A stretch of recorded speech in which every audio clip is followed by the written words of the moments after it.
Бүгінге дейін біздің қалалық емхана бойынша 4970 спутник вакцинасы алынды. Салынғаны 4060. Ешқандай екпеден кейін асқынулар болған жоқ. Барлығы қалыпты жағдайда өтті.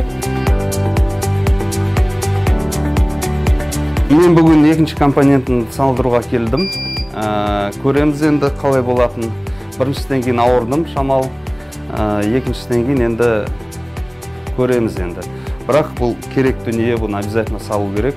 Айналайын қазақстандықтар, қорықпаңдар ешқандай. Өзіміздің не бір білікті ғалым, не бір тамаша азаматтар, дәрігерлер осыны бізге нұсқап отырғаннан кейін, солардың айтуынан біз аттап кетуге болмайды. Олар біздің денсаулығымыз үшін күресіп жатыр, еңбек етіп жатыр.